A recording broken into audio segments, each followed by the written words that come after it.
En manchette aujourd'hui, bilan du plan de réduction des émissions atmosphériques de la fonderie Horn et fin des cellulaires en classe. Le TVA Nouvelle Midi commence maintenant.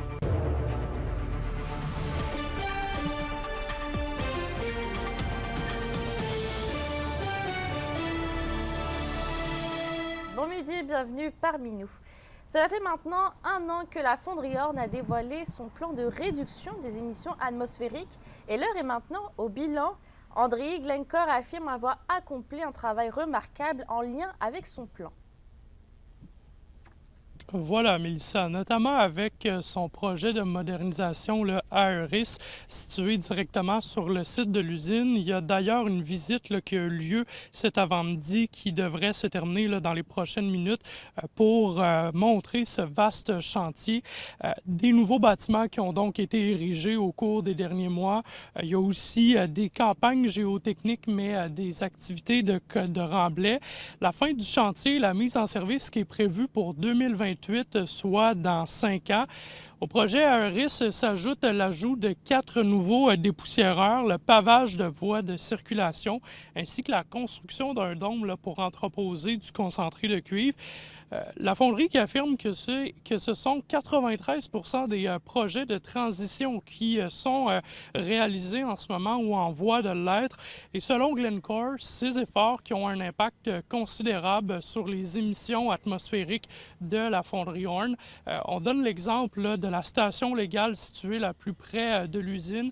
Eh bien, en termes d'émissions d'arsenic, on était à 74,6 nanogrammes par mètre cube entre le 16 mars et le 16 juin dernier. C'est une diminution si on compare à d'autres données.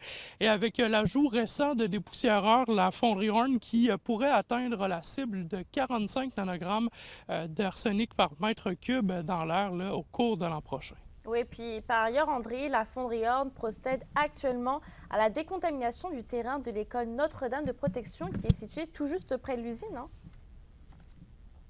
Oui, vous voyez derrière moi, justement, cette pelle mécanique. Il y a aussi un camion qui ramasse du sable, des clôtures qui sont installées sur la cour d'école.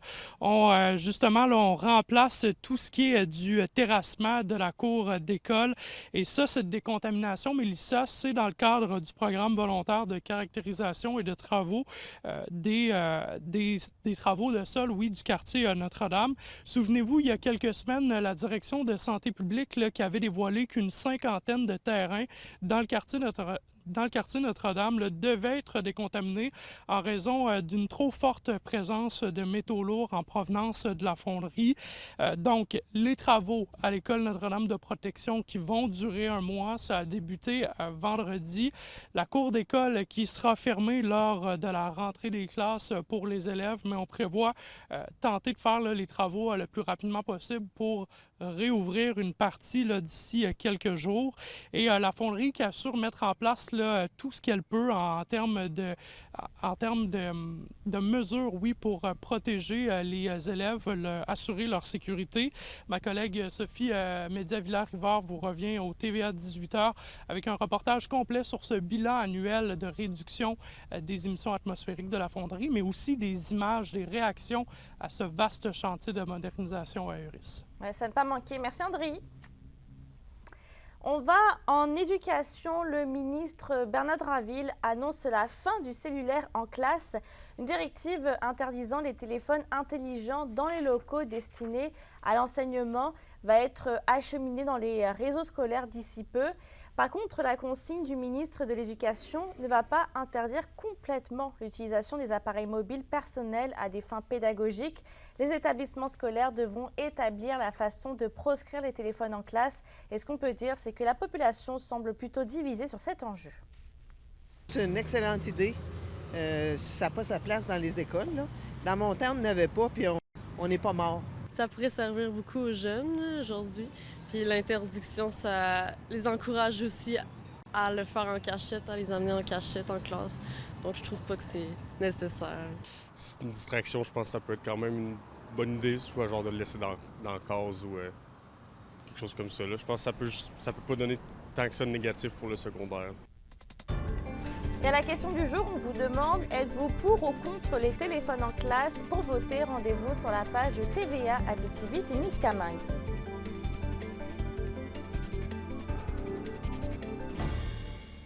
D'ailleurs, à quelques jours de la rentrée scolaire, le centre de service scolaire Arikana est à la recherche de 14 enseignants pour compléter son équipe. En conférence de presse ce matin à l'Assemblée nationale, le ministre de l'Éducation, Bernard Drinville, a dévoilé qu'il manque plus de 8500 enseignants dans le réseau de l'éducation québécois. Il invite donc tous ceux et celles qui détiennent un baccalauréat à venir prêter main forte dans l'une ou l'autre des écoles primaires et secondaires de la province.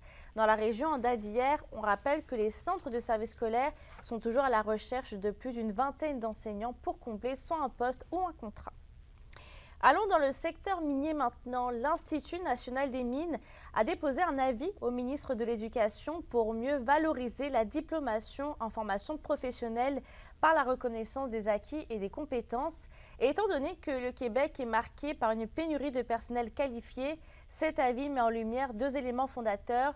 Le premier, c'est l'importance de faire la promotion de la RAC pour mieux soutenir la formation continue en entreprise. Et le deuxième, c'est de reconnaître les acquis et les compétences des travailleurs non qualifiés mais expérimentés.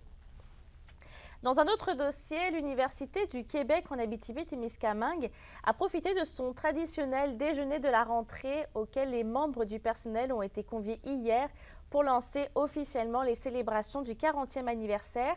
Et pour cette occasion, une collection d'items exclusifs va être offerte pour inciter les membres de la communauté universitaire à porter fièrement les couleurs de l'UQAT.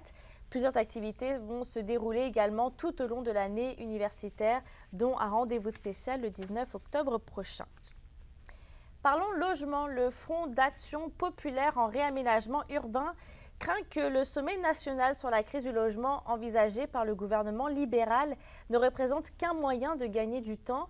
Le FRAPRU rappelle qu'au cours des dernières années, la stratégie a été l'objet de plusieurs critiques. Le principal reproche adressé au plan fédéral est qu'il ne permet pas de répondre finalement aux besoins les plus urgents. Selon la porte-parole, la stratégie ne fait que construire plus de logements sans se soucier de l'accessibilité financière. Sur le sujet de la COVID-19, le comité d'immunisation du Québec recommande une dose supplémentaire de vaccin contre la COVID-19 pour les personnes vulnérables ou à risque. Les personnes qui désirent avoir une nouvelle dose doivent respecter un intervalle minimal de 6 mois depuis la dernière dose. Le ministère de la Santé mentionne également qu'un nouveau vaccin adapté aux nouveaux variants est actuellement en processus d'approbation auprès de Santé Canada. Une campagne de vaccination va être lancée pour toute la population lorsqu'il va être disponible en octobre. Et pour ce qui est de la distribution des tests rapides pour dépister la COVID-19, ceux en pharmacie sont désormais en stock limité, surtout pour les personnes vulnérables.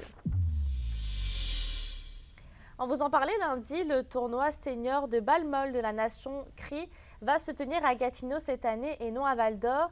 Mais Johan, qu'en est-il finalement des tournois de hockey et de ballon-ballet qui étaient prévus à cet hiver?